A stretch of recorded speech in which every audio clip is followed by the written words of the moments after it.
I'm Malcolm Van Delst, and I'm reading from a book series called Do the Wrong Thing. Do the Wrong Thing is a book series or extra long novel that opens with a woman describing her suicide attempt as ordinary, like brushing my teeth.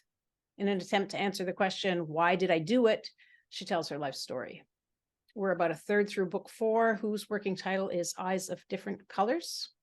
Last week in 1988, Eric tells Ava about his 32-year-old girlfriend who still sleeps with a teddy bear. And in 2017, Ava yells at someone playing loud music in a park.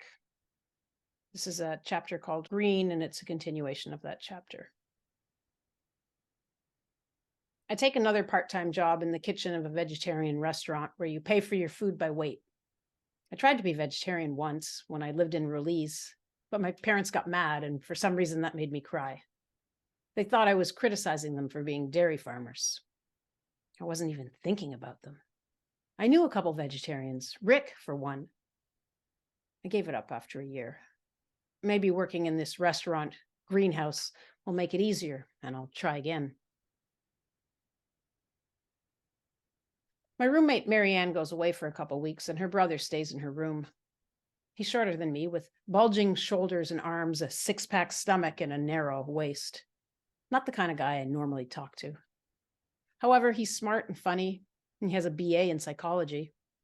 He tells me his business ideas, like waterproof cutouts of famous male movie stars so women and men can shower with them. He rewords Einstein's great minds quote, "Mediocre spirits have always encountered middling opposition from the indifferent." I think I'm falling for him. Danielle, that's his name, and I go for a bike ride one afternoon and stop by the river. As we sit on a dock, letting our feet dangle in the water, he slides close. We kiss. Back home in the dim curtained light of Marianne's room, he draws away from our embrace. "Ava," he says, "I have to tell you something." I look at him, woozy with desire and happiness. "I really want to make love to you, but if I do, I have a gift." I furrow my brow, confused. That keeps on giving. He's on his elbow now, looking serious. "I don't herpes," he says. "Oh." I roll backwards and stare at the ceiling, look down at my wet underwear. It isn't contagious when there's no sores visible, and with a condom. Sores, I think, and shudder involuntarily. I turn towards him. "If you were taller, maybe." I bite my lip and shake my head, more to myself than him. He nods. I'm washing dishes at Greenhouse when the back door opens. Rob from high school walks in with a flat of milk. "Oh, hi," I say when I see him, heart launching into my throat at the memory of how he used to look me up and down. "Hi," he smiles. "Wow, long time." I nod and quickly turn back to my sink, scrub extra hard on a pot, imagining what he sees. Shaved head, sweat beading in the stubble, white t-shirt sticking to my back with the less than white apron tie cutting across. Oversized jean shorts, the weight I've put on since I stopped throwing up. My arms up to their elbows in the greasy gray water of other people's dishes. A drop of sweat loops around my left ear, runs down my neck, and traces a clavicle. I grab the water sprayer and rinse a pot. Rob loads milk into the fridge a few feet away, but we say nothing. I glance over. I'm not blushing, I realize. Finally, I can control it. Wait, why do I feel sad? Not blushing, hiding my feelings. This is good, but I feel dead. That's better than being frightened, nervous, and confused, right? I open my mouth to say something, but Rob turns around. I mean, even if it's his father's dairy, he's delivering milk, not exactly high on the social scale. "Well, maybe I'll see you again," he smiles. "Yeah, maybe." "Yoga," says my boss. "That's why I'm so tall." "Wow," I say, but I don't believe him. We're human beings, not gum.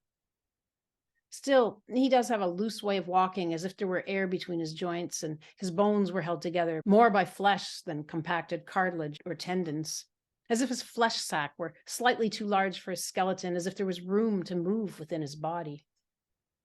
Still, exercise changing a physical form, making a person taller? That's not possible. Next chapter, Army, Army, Chicken Army.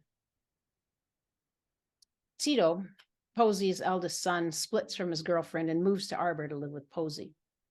Tito and I hang around and have sex. I'm not sure what he feels, but considering I previously went out with his mom and she has no issues with us hanging out, I assume it's all casual and uncomplicated. Tito, as I've mentioned, is over 6 feet tall and wide across the shoulders, a mountain, a hulk. He lifts weights like Daniel, though he's not as lean. I start going to the gym too. I want to look better. William and my trip to Germany seem a lifetime ago. Posey, Montreal, they're like tiny dots on the horizon of a rearview mirror. Consumed by rent, food, and vain attempts to control my own life, I'm bloated, fat. I take up all the space in my past, present. Future is terrifying. I'm a balloon. Huge, empty, floating, stretched out like in that T.S. Eliot poem. I want to prick myself and die. I send a couple poems to 3 different magazines. Whited out and retyped. They're about loneliness, I know. I never stop with it. And the cold absence and a never-ending darkest before dawn. I choose publications on the other side of the continent so I won't run into the editors at a bar or party. You never know. It could happen, and how would I feel then? Judged and rejected, not only as a writer, but as a human being. 12 lines across the space of 2 poems. That's all I have. All I can manage to push out, all I can manage to become. It's not enough. If a person never speaks, they cannot be scorned. To live is to be humiliated. I know that, but I'm not the Son of God. The 3 rejection letters come. The dull, awful pain starts up out of nothing, popping from some unseen plane into my heart, then thrashing and pushing in its disorientation and panic until the floor cracks open and I fall out of self, nothing to hold on to. Of course, I don't tell anyone about the gibberish I've nattered onto a page and mailed out like some dumb housewife hoping to win the publisher's sweepstakes. My purple garbage skirt, Doc Martens. These make me special. Cutting edge, forward thinking, or maybe only angry. I don't fucking know, but they hold me to life. The Aboriginal boys who move in upstairs play classic rock night and day. It's not crazy loud, but it drives me insane, especially when I'm trying to sleep. I knock on their door, ask them to turn it down. Sure, they say. They turn it down for half an hour, then begin to raise it again, slowly, in 5-minute increments, hoping I won't notice, I suppose. I go back up, they turn it down, then start raising it again. This happens several times, then I call the cops. It's not that loud, miss, one cop says as he stands in my room. That's because they turned it down. The cops go upstairs, talk to the boys. The music goes down for half an hour. Eric suggests that Tito, Daniel, and he go upstairs with me to talk to the boys. With Tito and Daniel, 2 huge inverted triangles, and Eric, as tall as Tito, though skinny, the short Aboriginal boys look terrified. I feel like I'm in a cartoon standing with these 3 tall men behind me. When music stops,